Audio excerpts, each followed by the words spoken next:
ሐዋሳን እንደ አባቱ ርስት እንደፈለገ ሲያደርግ የነበረው ሰው ከወራት በፊት እንደፈለገ ያዛቸው በነበረው ፖሊሶች በቁጥጥር ስር መዋሉ ሁላችሁም የምታውቁት ነገር ነው።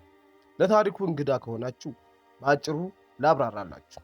የቀድሞ የሲዳማ ክልል ፍትህና ጸጥታ ኃላፊ የነበሩት አቶ አለማየሁ ጢሞቴዎስ ሕግ ጻፊና አድራጊ ሆኖ የሲዳማን ሕዝብና የሐዋሳን ነዋሪዎች በማስጨነቅ ዘመኑን በሙሉ የሚኖሩ ቢመስላቸው አርቲስቶች የሕዝብ ድምፅ በመሆን አለማየሁንና ኮሚሽነር የነበሩት አቶ ሽመልስ ቶማስን በቁጥጥር ስር እንዲውሉ አድርጓል። እኚህ የስልጣን ቁንጮ ላይ የተቀመጡ እያስጨነቁ የነበሩትን ሰዎችን የክልሉ ፍትህ ቢሮ በዛሬው ቀን በተጠረጠሩበት በሶስት በተለያዩ መዝገቦችና በ11 ተደራራቢ ክሶች አለማየሁ መከሰሱንና ኮሚሽነር የነበሩት ሽመልስ ደግሞ በሶስት መዝገቦችንና በ7 ተደራራቢ ክሶች መከሰሳቸውን ገልጿል። ክሶቹ አብዛኞቹ በሁለቱም ግለሰቦች ላይ ተመሳሳይነት ያላቸው ቢሆኑም በክሱ ብዛት ልክ እንደ ስልጣኑ አለማየሁ ይበልጥ 11 ክሶች በአለማየሁ ላይ ሲሆን 7 ክሶቹ ደግሞ በሽመልስ ቶማስ ላይ ይሆናሉ።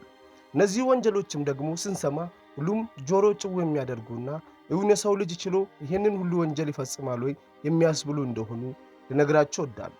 እነዚህ ሰዎች አንዴ ኮንትሮባንድ ነጋዴ፣ በሌላ ጊዜ ደግሞ የጦር መሳሪያ አዘዋዋሪ፣ በሌላ ሰዓት ደግሞ ሕግን የሚያፈርሱና የተቀመጡበትን ስልጣን አለግባቡ ሲጠቀሙ እንደነበሩ ወንጀሎቹ በጥቂቱ ይገልጹልናል።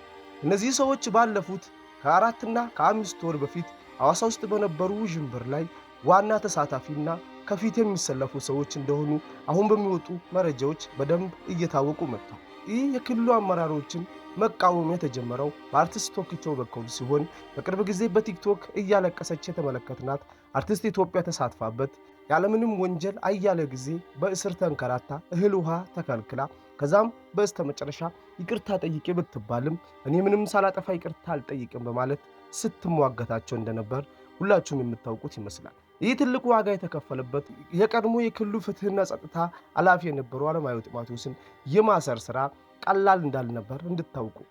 ይህንን ሰው የስልጣኑ ዋና የሆነውን ሰው ለመያዝ የተለያዩ ርብርቦችና የተለያዩ ምርመራዎች ከፌደራል መንግስት አንስቶ የተደረገ መሆኑ እንድታውቁልኝ። ከዛም በመቀጠል እነዚህ ሁለቱ ተመሳጥረው ይህ አንዱ ጸጥታና አንዱ ፍትህና ጸጥታ ኃላፊ ሌላው ደግሞ ኮሚሽነር ሆኖ ከነሱ በላይ በጸጥታው ዘርፍ ኃላፊ ያልነበራቸው እንደፈለጉ ክልሉን ሲያደርጉ የነበሩ ሰዎች የተከሰሱባቸው ወንጀሎች እውን አንድ ግን የሚያቅሰው ይሄንን ያደርጋል ወይ የሚያስብል ናቸው። ወንጀሎቹም እንደሚቀጥሉ እዘረዝርላቸዋለሁ።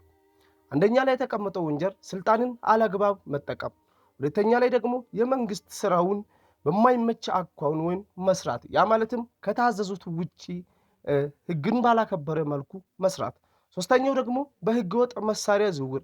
በዚህ ሰዓት በተለያየ ቦታ ሰው እየሞተና እየተገደለ በሚገኝበት ሰዓት እኚህ ፍትህና ጸጥታው ላይ ያሉት ፖሊስ ላይ የሚሰሩ ሰዎች የተለያዩ ህገወጥ መሳሪያዎችን በራሳቸው ፓትሮል መኪና ያመላልሱና ያዘዋወሩ እንደነበርም ምርመራ እየተደረገባቸው ይገኛል።